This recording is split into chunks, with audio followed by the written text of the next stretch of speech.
So we have just released our latest ISA focus report on debt investing, looking at being a lender both in Europe and the US. I'm joined by my colleagues, Jen Wichmann and Dom Silman, who are members of the research and strategy team who spend a lot of time focused on debt strategies. One of the key points of the report is that debt is an additive to portfolios.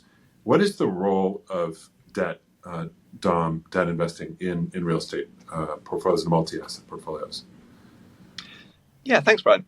So private commercial real estate debt is a style of investing in real estate that has some particular characteristics that we think work really well in general and in particular right now. So one key aspect for a lot of institutions who want to get into this space is the downside protection that's inherently offered by lending.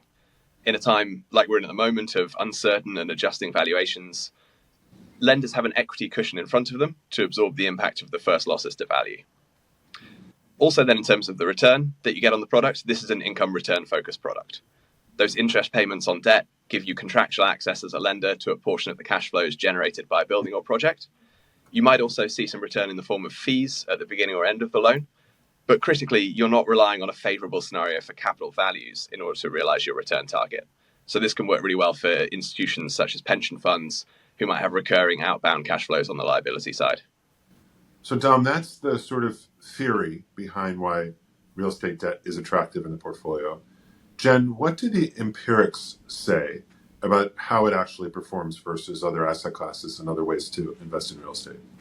Yeah, so what we've seen from the performance data for real estate debt investments is that it acts as a diversifier for portfolios. It is less correlated with other types of real estate investments and with other types of fixed income assets. So for those investors that are looking to have that stable cash flow that Dom talked about, that downside protection, it's a great option versus those fixed income asset types. It can even outperform a lot of them during certain times of the cycle. We also see a growing sort of structural need for private credit in real estate. There's some changes in regulation, changes in the role of banks. Dom, what's the story there? Yeah, you're right. So this is an interesting and important story, and you're absolutely right to mention regulation as a key factor there, Brian. Overall, we see a role for alternative lenders such as ourselves that's already really significant in commercial real estate capital markets and also growing quickly. And historically, this is an asset class that has been dominated by banks who've been the ones who have mostly been able to access those kind of unique economics and those specific return and correlations that Jen talked about there. In Europe, this is still the case. In general, over the last sort of 15, 20 years, the regulatory landscape for those banks has been evolving, and especially since the global financial crisis around 2009.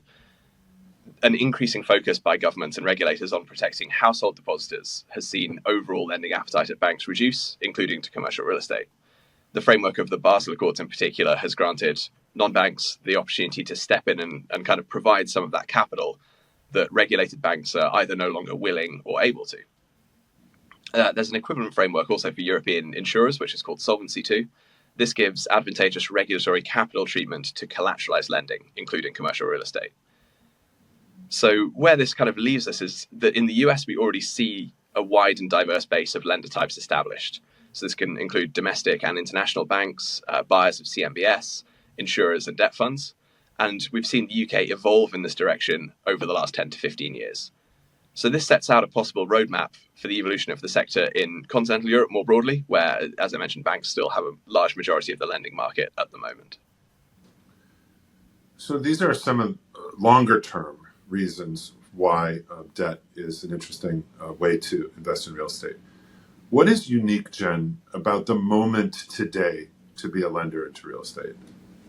Well, today we're looking at a really large volume of debt maturing over the next couple of years. And with banks stepping back and all of the regulatory changes that we're seeing that Dom talked about, that provides a big opportunity for other types of lenders to step into the space and provide some of the capital that's going to be needed to refinance all of those maturing loans.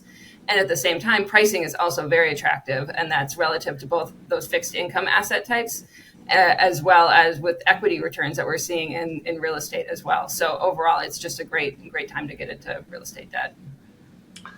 Well, Dom, Jen, thanks for discussing the latest focus report today. If you want to read the full focus report, that can be found in the Insights page on LaSalle.com.